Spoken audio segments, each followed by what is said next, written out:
Welcome back. Now, as consumer pockets gets ready for some relief at the petrol pumps, the country's upstream oil and gas potential, which the Petroleum Agency South Africa estimates to be at 27 billion barrels of oil and 60 trillion cubic feet of natural gas, could bring much needed relief to the fiscal purse if it is explored and pursued. That's the big thing. According to the Offshore Petroleum Association of South Africa, this can be done if the country's offshore potential is treated as a national economic strategy.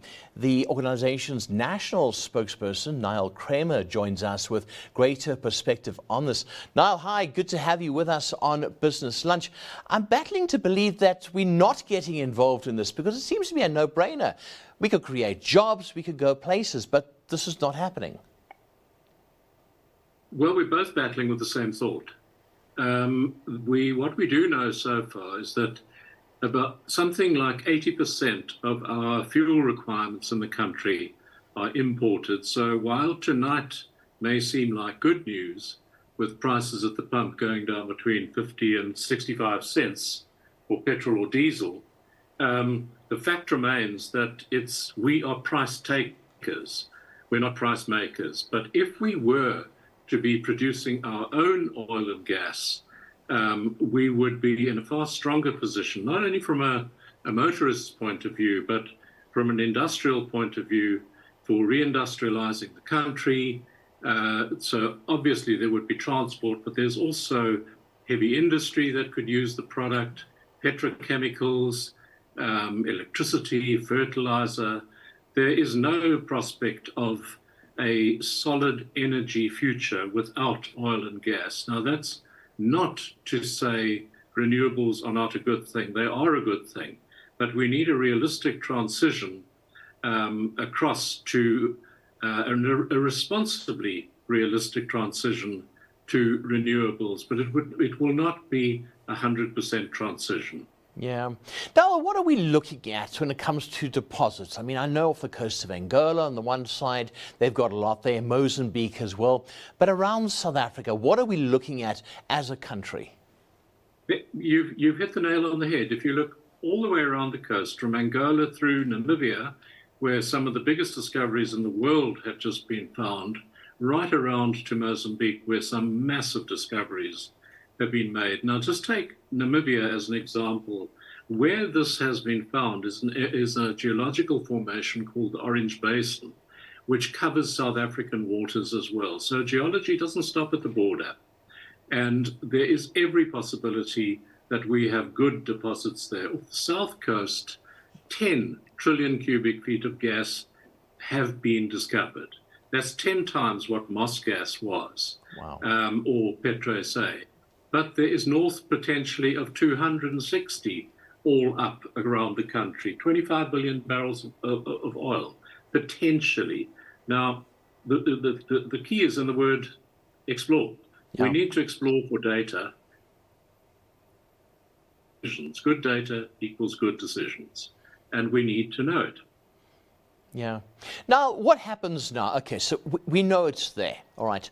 We want South African companies to do this because we don't want to invite somebody from overseas just to give us a little bit of employment. We need to get our hands on this ourselves. What's government saying about there? I mean, we could turn around growth in this country threefold, fourfold. Well, absolutely. This is potentially the biggest economic catalyst the country's had since mining.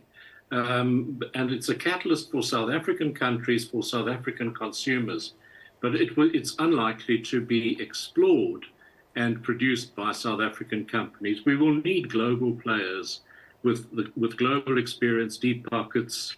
They know how to do this. They've done it before as we grow the South African industry. So the exploration phase typically leads to an appraisal phase. We go out, explore, find something, then that needs to be appraised for its energy density, flow rate, sweet, sour, and so on, a number of dimensions.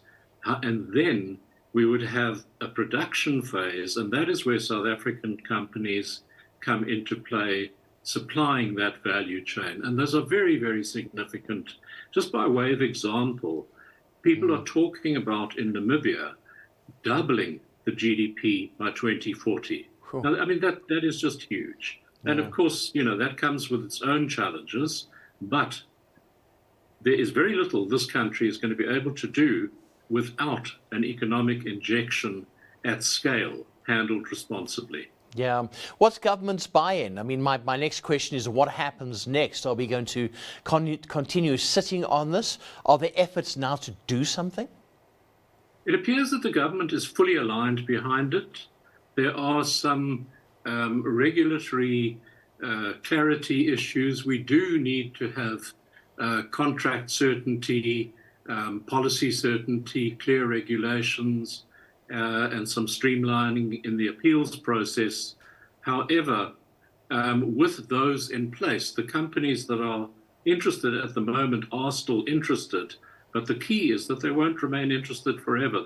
This is a global business, and there are other opportunities around the world. Yes, this area is very exciting at the moment, but we should not think that we are particularly special. There are other opportunities, and we have to compete for global capital. Gosh, what an opportunity. Niall, thank you so much.